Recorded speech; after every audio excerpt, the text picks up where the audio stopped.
Good morning friend, we are discussing about the vision के जो हम क्वेश्चन 5 डिस्कस करते हैं उसी सीरीज को हम कंटिन्यू करते हैं। पहला क्वेश्चन आपसे पूछा जा रहा है सोशल कॉस्ट ऑफ कार्बन के बारे में। आपसे पूछा जा रहा है अगर हम मॉनेटरी वैल्यू के टर्म में हम इसको एक्सप्लेन करना चाहें तो आप इसके साथ क्या रिलेशनशिप शो कर सकते हैं। पहली स्टेटमेंट है long term damage done by ton of CO2 emission in a given year. See आपसे पूछा गया था सोशल कॉस्ट ऑफ कार्बन के बारे में। मैं यहाँ पे लिख भी दे रही हूँ सोशल कॉस्ट ऑफ कार्बन के बारे में। और पहली स्टेटमेंट बोला गया कि मान लिया जाए CO2 एमिशन होता है 1 टन किसी साल में, तो लॉन्ग टर्म डैमेज उसकी वजह से जो होता है उसको हम सोशल कॉस्ट ऑफ कार्बन के साथ रिलेट करके देखते हैं। सेकंड है इट मीन जो सोशल कॉस्ट ऑफ कार्बन है is a requirement of fossil fuel for a country to provide goods and service for its citizen based on the burning of those fuels।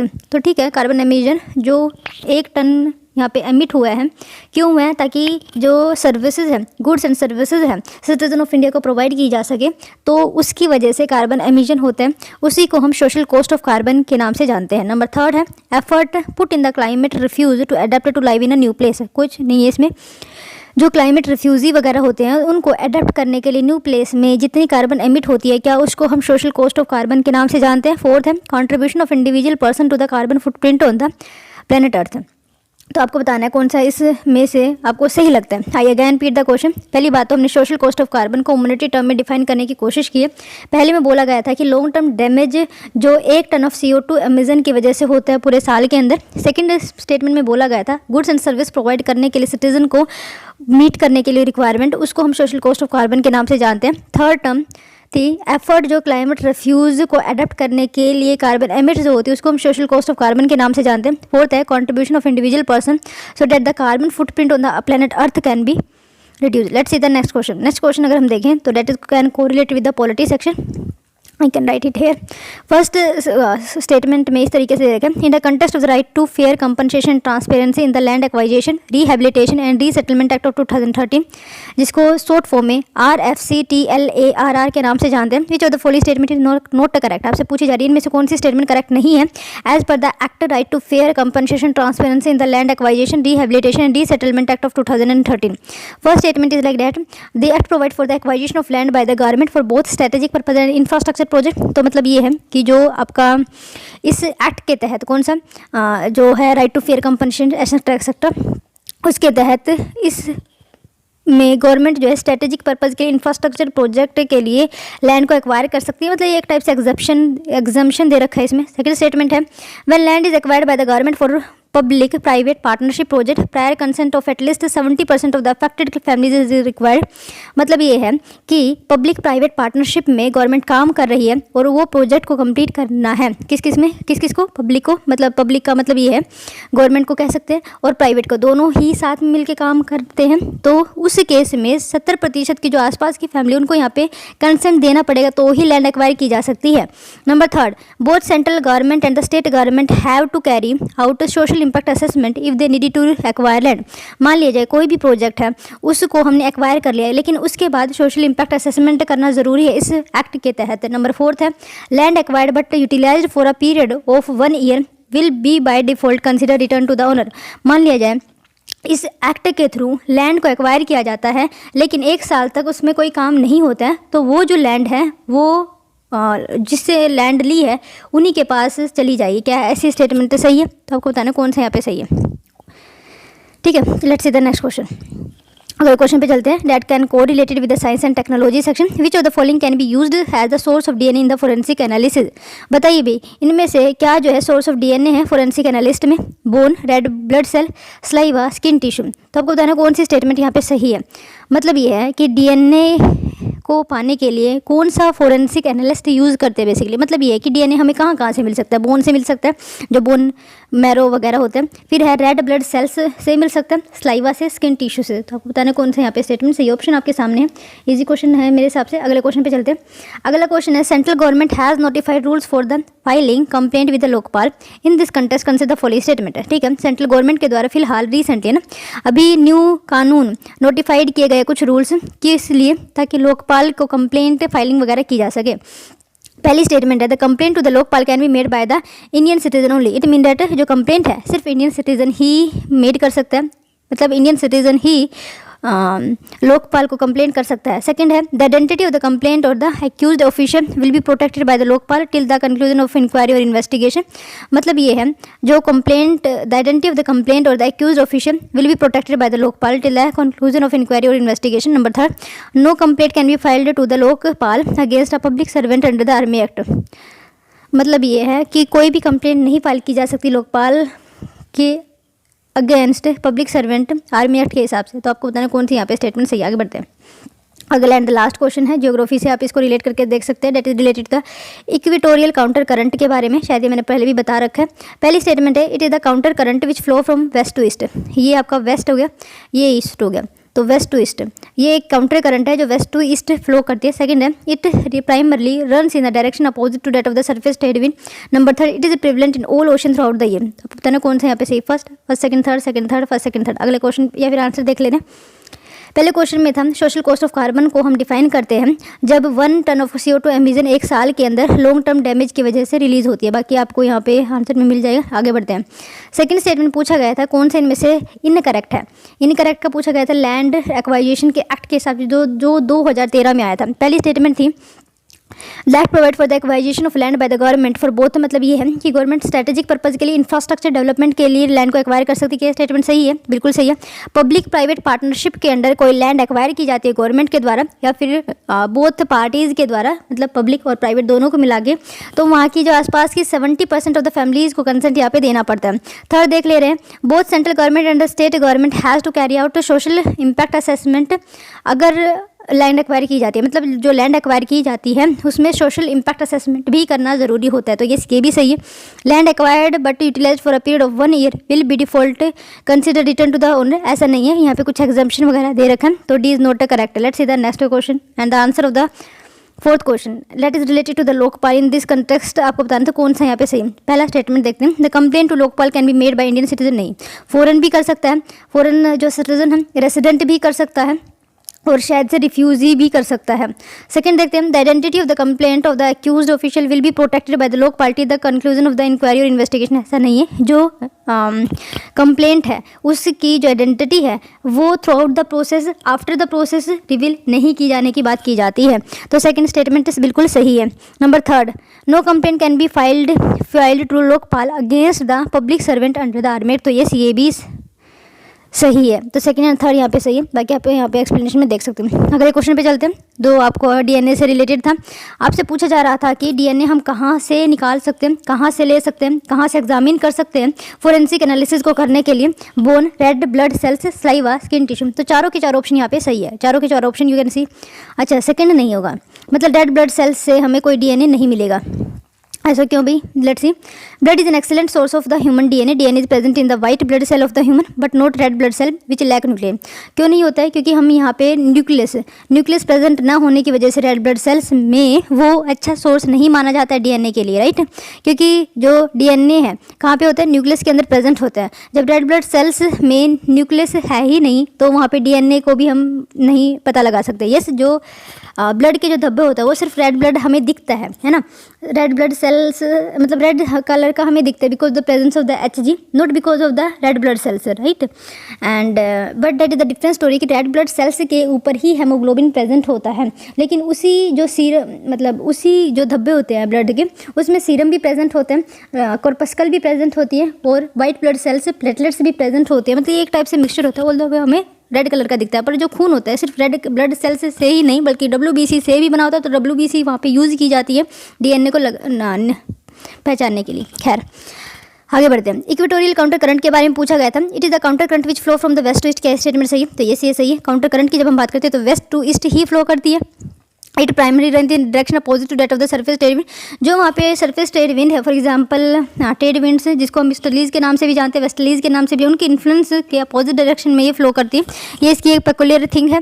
It is prevalence in all ocean throughout the year. ऐसा नहीं होता है, ये कुछ time के लिए ही exist करती है। Third statement is not correct. It is found only in the Atlantic, Pacific and the Indian Ocean. The intensity of the equatorial counter current varies from the season to season, from the month to the, ये देख लेना। आगे बढ़ते हैं। आगे कुछ है नहीं, न्यूज़ टुडे है क्योंकि अभी जो सेंटर कंसिडर किए बेतवा लिंक प्रोजेक्ट अथॉरिटी, तो ये इस वजह से न्यूज़ में है। स्टीयरिंग कमेटी क्या होती है यहाँ पे आप इनके बारे में जान सकते हैं। नेक्स्ट है सेंटर रिड्यूस एग्री, ये तो ज़्यादा ज़रूरी नहीं। ओके 16 फरवरी इनसाइट के क्वेश्चन भी हम यहाँ पे देख ले रहे हैं। पहला क्वेश्चन आपके सामने है, what factor make Ellora the pinnacle of the rock cut architecture in India. मतलब ये है एलोरा की क्या सिग्निफिकेंस है, ये आपसे बेसिकली पूछी जा रही है। आर्किटेक्चर इन इंडिया के बारे में हम बात करते हैं। जब भी हम आर्किटेक्चर की बात करते हैं तो हमें बेसिकली बताना होता है जो बिल्डिंग्स किसी ईरा के अंदर, चाहे वो एंशियंट हो, मेडिवल हो या फिर मॉडर्न हो, किस टाइप की वहाँ पे जो आर्किटेक्चर पाया जाता था। बेसिकली टेम्पल्स के बारे में बात की जा रही है, बिल्डिंग्स के बारे में बात की जा रही है यहाँ पे। तो फॉर एग्जाम्पल अगर हम नॉर्थ की बात करते हैं तो जो बेसिकली स्टाइल था नगारा टाइप ऑफ टेम्पल पाए जाते थे, और साउथ में द्रविडियन टाइप ऑफ टेम्पल पाए जाते थे ना। तो ये था what factor makes Ellora the pinnacle of rock cut architecture in India. तो लेट्स सी इंट्रोडक्शन किस तरीके से कर सकते हैं। Begin by the mention the development of the rock cut architecture, mention the various unique feature जैसे एलोरा के अंदर पाए जाते हैं। तो पहली बात तो ये है कि ये largest rock cut Hindu temple है, फर्स्ट थिंग ये है। और जब हम हिंदू की बात करते हैं तो हिंदू तो प्रेजेंट होते ही हैं, लेकिन बुद्धिज़्म, जैनिज़्म, सिखिज़्म को हम यहाँ पे हटा सकते हैं। यहाँ पे 3 धर्मों के रिलेटेड आर्किटेक्चर और जो जात का स्टोरीज भी है और जो इंस्क्रिप्शन है जो हमने पर्शियन स्टाइल ऑफ पेंटिंग से लिए वो भी इसी टाइम पे पाया जाता था, है ना। Mention the various unique feature जैसे एलोरा के अंदर लार्जेस्ट रॉक कट है। इसी तरीके से मैंने बता दिया कि डिफरेंट जो सेक्ट उस वक्त हिंदुइज्म के अंदर प्रेजेंट थे उसके भी आर्किटेक्चर अलग से पाए जाते थे।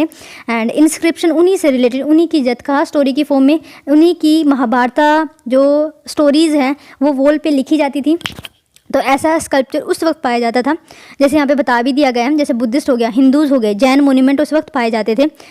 और एस्थेटिक आर्ट किस तरीके की थी, फॉर एग्जांपल आप यहाँ पे स्टोरीज टेलिंग के बारे में बता सकते हो, संकीर्तना के बारे में बता सकते हो, जो वॉल्स थी आर्किटेक्चर की उस पे लिखा जाता था।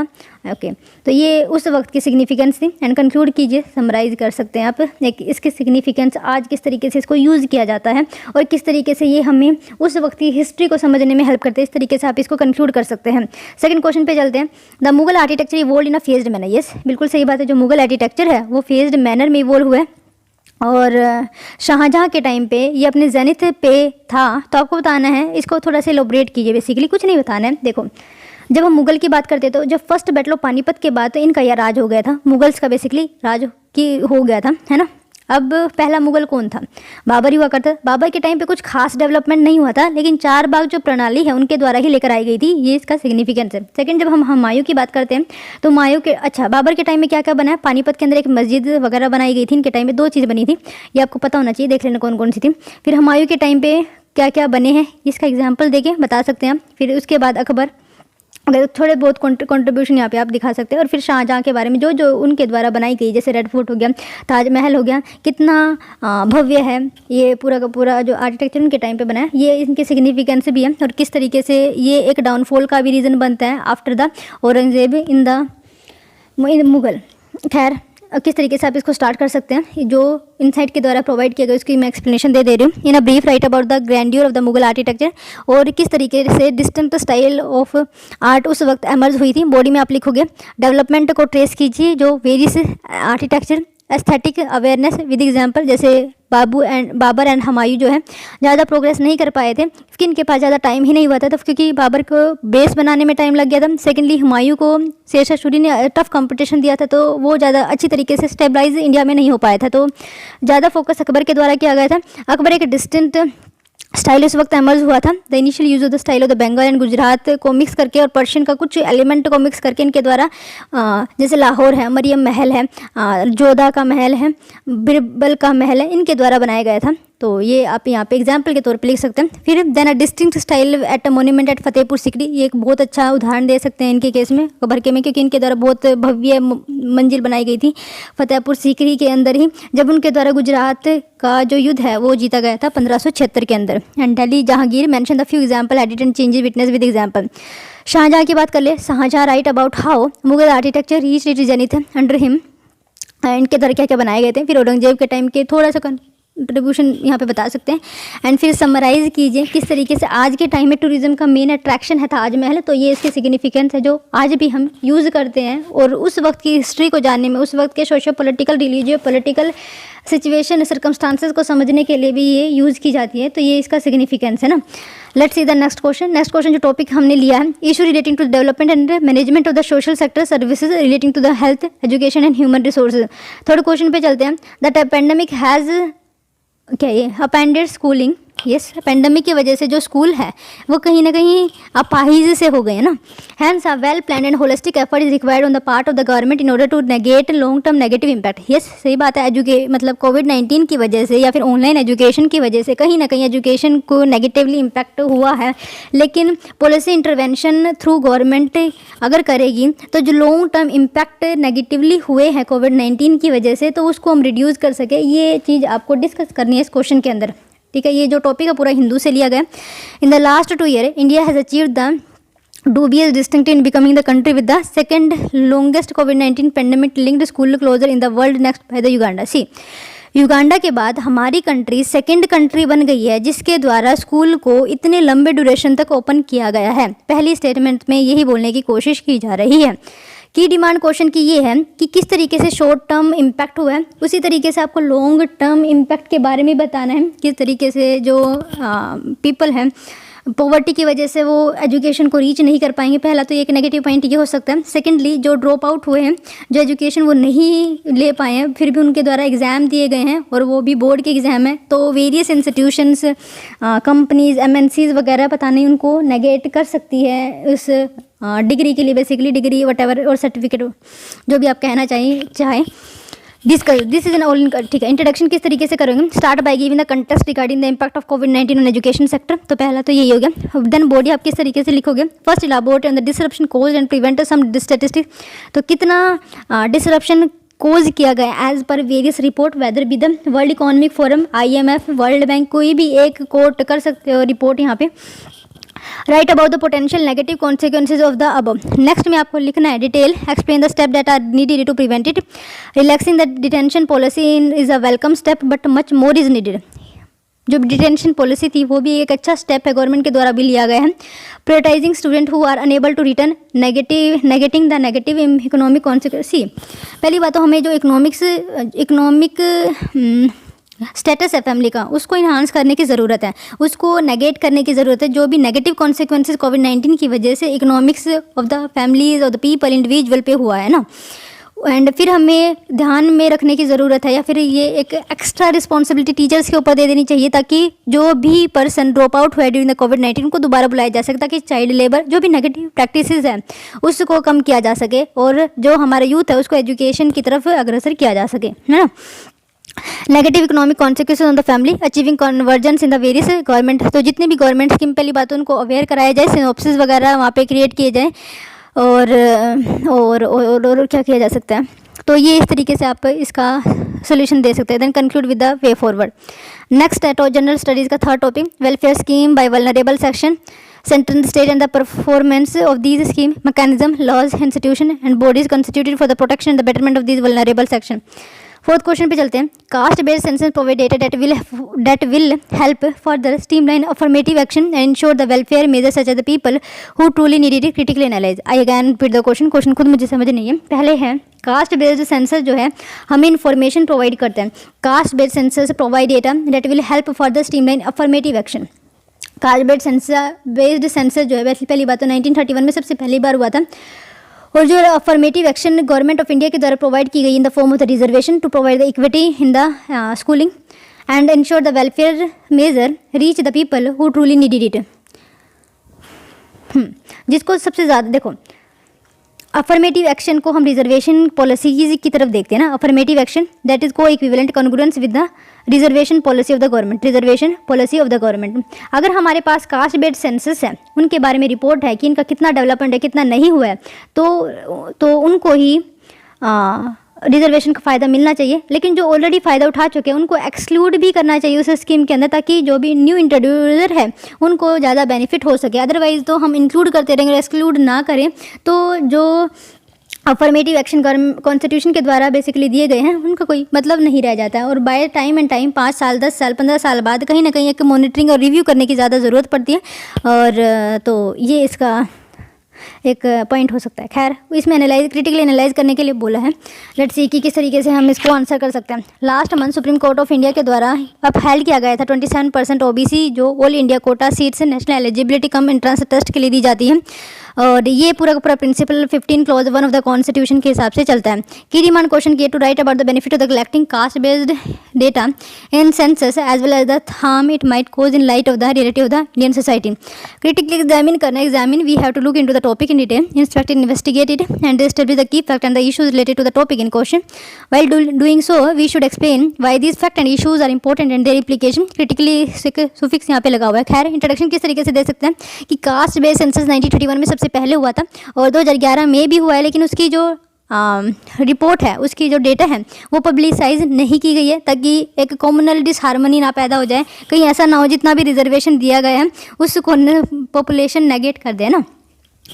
और एक अलग ही टाइप का सिचुएशन, एक अलग ही टाइप का डिस्कशन हमारी कंट्री में caste based, caste oriented, caste focus करके स्टार्ट ना हो जाए, इस वजह से इस डेटा को रिवील नहीं किया गया। खैर, in the first step discuss the pros, मतलब आपको प्रो लिखने हैं कि किस तरीके से lack of accurate data related to the many affirmative action program of the government helpful to the debated related to the reservation policy targeted poverty reduction program etcetera.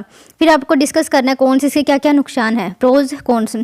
Create caste within the society, historical apprehension, such data why use to further divide, that is the main reason here कि we that data can further divide and rule policy that might be used by the politicians, है ना, मतलब politicians politics को play करने के लिए use कर सकते हैं। So that is the negative, है ना।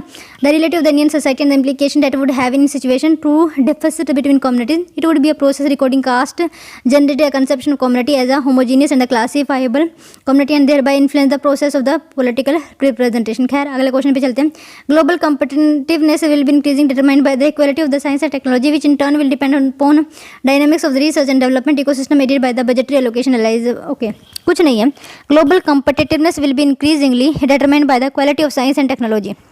मतलब ये है कि ग्लोबल कॉम्पिटिटिवनेस जब आप कंपेयर करना चाहते हो एक कंट्री को दूसरी कंट्री से तो उस कंट्री का कितना साइंस एंड डेवलपमेंट पे फोकस है, उस क्राइटेरिया के हिसाब से हम एक कंट्री के दूसरी कंट्री की कॉम्पिटिटिवनेस को नाप सकते हैं। Okay, in which turn will depend on the dynamics of research and development ecosystem bye the budgetary allocation. और ये जो रिसर्च मतलब साइंस एंड टेक्नोलॉजी है वो किसके ऊपर डिपेंड है, that is dependent upon the research and technology, sorry research and development. अगर रिसर्च एंड डेवलपमेंट किसके ऊपर डिपेंडेंट है, वो एक इन्वायरमेंट इकोसिस्टम जो क्रिएट किया जाता है गवर्नमेंट के द्वारा, प्राइवेट प्लेयर्स के द्वारा, तो और वो किसके ऊपर डिपेंड करता है, जो हमारा, और इसका इन्फॉर्मेशन बेसिकली कहाँ पे मिलती है, तो वो हमारे बजट में मिलती है, या फिर हम ये कह सकते हैं इनडायरेक्टली बजट एलोकेशन में मिलती है हमारी information about the research and development का इकोसिस्टम हमारी कंट्री में कैसा होगा। अगर रिसर्च एंड डेवलपमेंट ज़्यादा होते तो साइंस टेक्नोलॉजी के बढ़ने के चांसेस बढ़ जाते हैं, और साइंस टेक्नोलॉजी एक पैरामीटर होता है किसी भी कंट्री की कम्पिटिटिवनेस को नापने के लिए, राइट। तो ओके, ये पूरा क्वेश्चन है और आपको इसको एनालाइज करना है, इस पूरी स्टेटमेंट को। Comparison of the R&D spending of some of the countries representing different region of the world and India in terms of the GERD as a percentage of the GDP। तो ये देख लेना, analyse करना है। Introduce कीजिए statistics about the government spending the R&D sector in India. Body में आप क्या लिख सकते हैं, the first part bring out the link between the spending on the R&D and quality of the research and development on the countries. ठीक है, आप यहाँ पे डेटा प्रोवाइड कर सकते हैं कि कितना हमारी कंट्री के द्वारा रिसर्च एंड डेवलपमेंट पे खर्च किया जा रहा है। नेक्स्ट, राइट अबाउट मेजर, किस तरीके से हम साइंस एंड टेक्नोलॉजी को बूस्टअप कर सकते हैं, हमारी कंट्री में इनोवेशन खुद डेवलप हो। पहली बात तो हम FDI FIB इसमें बुला सकते हैं। सेकेंडली, हम खुद में इकोसिस्टम क्रिएट करें। नंबर थर्ड, हम इंसेंटिवाइज कर सकते हैं MNC को। नंबर 4, तो जो स्टार्टअप ग्रो हो रहे हैं उसको हम इंक्यूबेट कर सकते हैं गवर्नमेंट फंडिंग के थ्रू। तो ये कुछ सोल्यूशन हो सकते हैं ना। The profound changes 6 to the short, तो आप आंसर को किस तरीके से डिवाइड करो, शॉर्ट टर्म में, मीडियम टर्म में, लॉन्ग टर्म में ना। अब बाय देख लेना, कंक्लूड कीजिए वे फॉरवर्ड के साथ। Next question, what does this quote mean to you, बताइए भाई। We all decry prejudice yet are all prejudiced.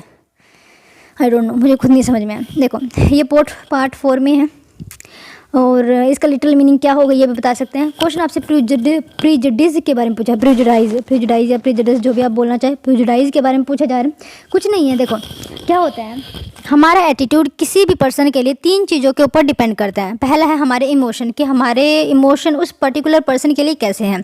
उसके बाद है इमोशंस हमें क्या है, कोग्निटिव डेवलपमेंट में हेल्प करता है। अगर हमारे इमोशन किसी पर्टिकुलर ऑब्जेक्ट के प्रति अच्छे नहीं हैं, या फिर ये कह लीजिए कैसे भी है अच्छे हैं फॉर एग्जांपल, तो इमोशंस की वजह से एक कोग्निटिव बिहेवियर हमारे माइंड के अंदर डेवलप होगा उस पर्टिकुलर ऑब्जेक्ट के प्रति। नंबर 3, अब जो कोग्निशन हमारे माइंड के अंदर है वही एटीट्यूड में डेवलप होगा, मतलब वही हमारे एक्शन में हमें प्रदर्शित होगा, राइट। हाँ, तो अगर हम इसी एटीट्यूड को नेगेटिव तरीके से देखना स्टार्ट कर दें, एक टाइप से इन ग्रुपिंग की जा सके, फॉर एग्जांपल कि बिल्ली का जो रास्ता काटना वो गलत ही है ना, तो ये एक नेगेटिव एटीट्यूड हम बिल्ली की तरफ रख रहे हैं, तो उसी को ही हम प्रेजुडिस बोलते हैं। और इसमें सिर्फ और सिर्फ एक पर्टिकुलर पर्सन ना होकर पूरे ग्रुपिंग हम कर रहे हैं, तो एक नेगेटिव कॉन्सिक्वेंस होता है हमारी सोसाइटी के अंदर, हमारी माइंड के अंदर बेसिकली। और तो इस तरीके से आप प्रेजुडिस की जो डेफिनेशन है वो बता सकते हैं। खैर, राइट अबाउट द इनेट हाइपोक्रेसी जो इंडिविजुअल एंड सोसाइटी के अंदर पाई जाती है, और ये एक बेसिक भी है क्योंकि हमारी जो सोसाइटी है वो खुद प्रेजुडिस को फॉलो करती है, तो उस सोसाइटी में पर्टिकुलरली जिस बच्चे का, जिस इंडिविजुअल का सोशलाइजेशन होगा, तो inherently they are getting prejudice in the socialization process, and that harm and that perpetuate in the future also, that is causing negative consequences on the society and further development of the society particularly. When faced with the prejudice, we are quick to raise voice and demand justice, yet we sometimes have our own biases and prejudice against other, और ये हमारे experience वगैरह के ऊपर भी depend करता है। खैर, 7वें क्वेश्चन पे चलते हैं। What does this quote mean to you? There is nothing noble in being superior to your fellow man, true nobility is being superior to your former self. See, कुछ नहीं है, मान लिया जाए आप अपने बॉस के प्रति सुपीरियर, मतलब क्या है, देयर इज नथिंग नोबल, हाँ अच्छा बनने की कोशिश करते हो आप, अपने बड़ों के प्रति, अपने बॉस के प्रति अच्छा बनने की कोशिश करते हैं, लेकिन सबसे अच्छी बात ये है अगर आप अपने आप में अच्छा बने तो डेट इज़ द गुड। मतलब ये है कि अगर आप खुद में अच्छे होगे तो किसी के सामने आपको बनने की ज़रूरत नहीं पड़ेगी। तो that cause the natural tendency in you to be good in every kind of situation, and that create the integrity in you. खैर, क्वेश्चन को हम देख ले रहे हैं। Little meaning of the quote, पहले तो आप बता सकते हैं आप इस कोट से क्या समझते हैं और किस तरीके से इस कोट को आप अपनी लाइफ से रिलेट करके देख सकते हैं। फिर आपको लिखना है write about how there exist false notion of superiority based on the profession, caste and religion etcetera, bring despite this distinction there is no superiority and just it is a part of egoism. ये बिल्कुल सही बात है। देखो, चाहे हम class की बात करें, चाहे प्रोफेशन की बात करें, caste and religion, mention that being superior to oneself as in being better that you were yesterday make you a truly superior person। अगर मान लिया जाए आप जैसे आज हो उससे कुछ कहीं ना कहीं आप अपग्रेड करते हो अपनी स्किल्स को, अपनी टोन को, अपने बिहेवियर को इन अ वेरी नोबल वे, तो that is the superior person in you. मतलब वो एक दिन आपको एक सुपीरियर पर्सन बनने में हेल्प करेगा। और जो कोट दी गई थी उसको आप यहाँ पे दोबारा से रिकोट कर सकते हो कि जो नोबिलिटी है सुपीरियर हमारे अंदर में होनी चाहिए, ना कि हम किसी एक पर्टिकुलर प्रोफेशन के पीछे, किसी एक पर्टिकुलर क्लास के लोगों के पीछे हम अपनी नोबिलिटी दिखानी नहीं चाहिए। मतलब it should be inherent, it should be integral to you. By this we ending the session. Thank